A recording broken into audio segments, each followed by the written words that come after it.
currently on my lunch break from my job, so I just wanted to check in and have the opportunity to meet and figure out, next steps in this weird terrain called the LSAT. It's been a challenge for me for quite some time, and I'm looking to put foot to butt with it to kick it out of the park and go to my dream school of interest. Fantastic. Well, I'm definitely glad to help. But what would you say is the biggest challenge you're facing right now, or the area where you could use support? Logic games. Um, those tend to be the crux, along with time management.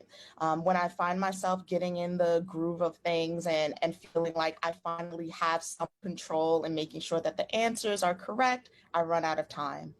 So really looking for keywords and practicing to get into that frame of mind, that mindset, if you will, to make sure that I'm doing what I need to do and kind of looking over my answers and figuring out what went wrong and why. Sure, understood. Okay, so what does your logic games process look like right now? At the moment, I would say it's about understanding the rules. What are the rules of the game? Learning how to properly um, draw the, the game. Is it sequencing? Is it matching? And then making sure that when I read the rule that I'm getting it, because I find that in my practice that I may set up the game properly, but if I miss how to draft the rule into the game, everything falls apart. Understood. That happens to a lot of folks. Of course, if one little thing about the rules off, that can affect everything. It has a massive domino effect. So one way you might adjust your logic games workflow is to take a moment to double check that all the rules are diagrammed correctly. And if you find that you're consistently diagramming them incorrectly, then go back to the fundamentals to see, okay, well, what am I typically missing about certain types of rules? Definitely, for sure. And I think for me also is trying to figure out when's the best time to take the LSAT. I've taken it plenty of times across a 5 year span. And now with the new rules that the LSAT has about, how many times that you can take it, I just want to make sure that I'm at a place that I'm ready. I feel confident. And when I take it that one time, it's the only time. Understood. Yeah. Okay. So what target test are you considering right now? I'm kind of looking at next year. I'm not looking to take it right away just because I'm currently doing my doctorate. I'm graduating in July, and I want to be able to dedicate the appropriate timeline to go through each part of the test piece by piece. And in knowing that LSAT Flex is going to go into 2022, at least I hope, it'll reduce less pressure to kind of take the test knowing that I'm not ready yet. Yeah, definitely. And so I've got some good news for you. LSAC made an announcement last week about the LSAT continuing online. So they're not calling it the LSAT Flex after June, but it still will be pretty much the same, except they're adding in one unscored experimental section. You won't know which one it is on test day. They're adding that in starting in August. So it'll be one section longer, but it'll still be online at home. You'll get a break between sections 2 and 3. And so I hope that reduces some of the anxiety around the format changing more drastically than that.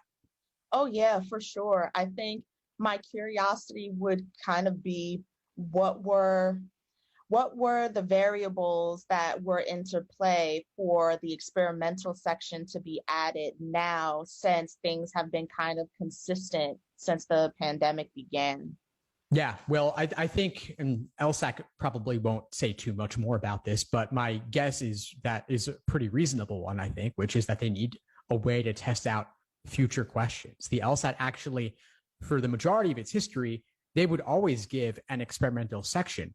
What we've had with the Flex since COVID began is basically the unique situation to not have an experimental section. I think that was basically they didn't want to make the test too long because they didn't want to allow a bathroom break.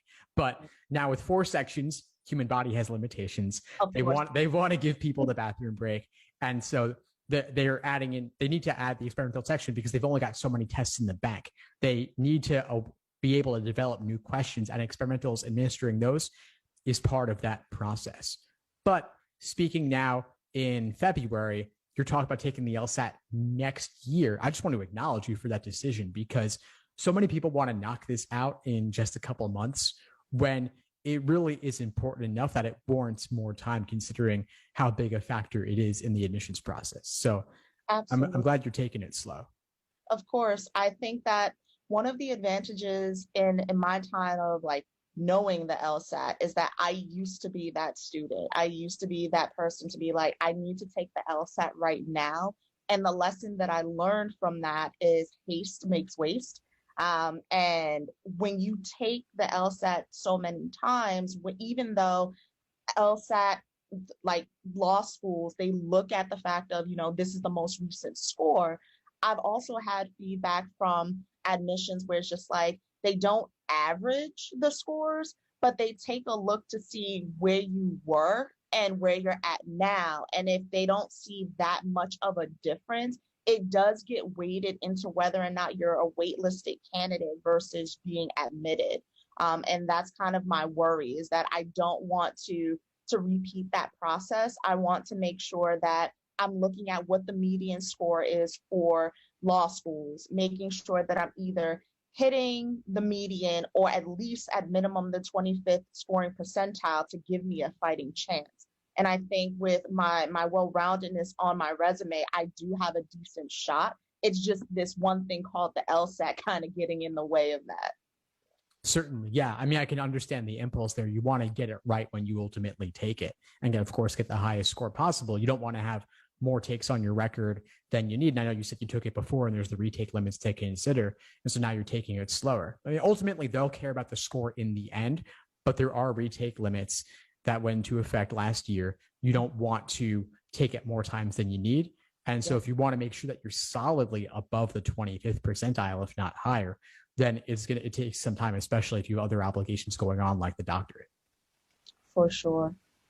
And so one thing I want to circle back to for a moment, we talked about earlier, is that logic games flow, slowing it down, because you've got games, reasoning, and reading comp, all of which I'd imagine you want to master. And so it's going to take the time to look at each individual piece and recognize when you get something wrong about a game. Why do you get it wrong? Was it misreading a rule? Was it not making maximal use of your previous diagrams? Was it not making enough inferences up front? For every game that gives you trouble, reviewing that game, and you can use explanations if you want, but ultimately it's about figuring out where in your process is there room for improvement and room for growth, and take that insight and apply it to all the games you may encounter in the future. Absolutely. Knowing that we're kind of almost at time, I think one of the questions that I do want to ask in terms of recommendations would be, how would you go about, and I've seen your videos, I've seen, other students ask this question, but I think it's a little more relatable to me, is how do you plan your time of studying when you're doing a doctorate, when you're working a full-time position, and your week and your weekends look real slim? Because I know that this is a process that requires endurance and dedication, and make no mistake, like, this is on my agenda for a very long time. What steps, how would you navigate a schedule as complicated as mine, but still being able to be alert to practice and do the work? It's a fantastic question. Yeah, and kudos to you for juggling all the things you've got going on already, let alone the LSAT on top of that. I get it. So what would you say is the time that you're most alert in the day? I would say now.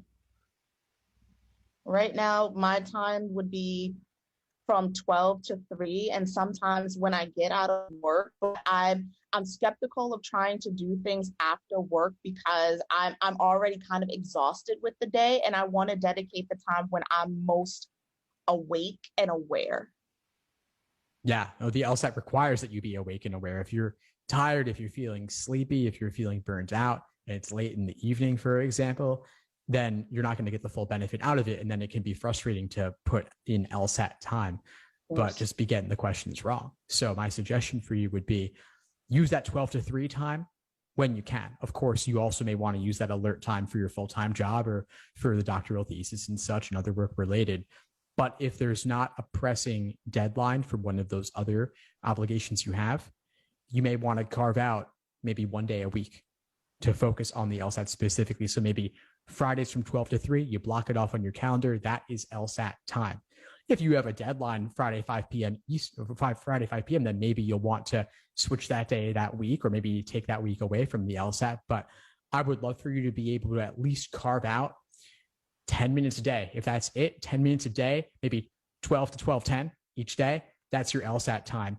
And then you still have 2 hours and 50 minutes for all the other more pressing things. But your LSAT, we're speaking now in February, you said next year. So you've got approximately 11 months at minimum to knock out the LSAT and conquer it one piece at a time. But I would love for you to be able to do at least one LSAT problem a day, or one logic game a day, maybe, so that you're keeping the momentum going through this journey. Absolutely. Thank you so, so much. This is definitely insightful, and I look forward to the journey. Thanks for tuning into the show. Please subscribe if you haven't done so already to be notified of new episodes as I release them. And feel free to reach out if you need anything at all as you move forward with your prep. I'm happy to help however I can. In the meantime, I'll wish you all the best and take care.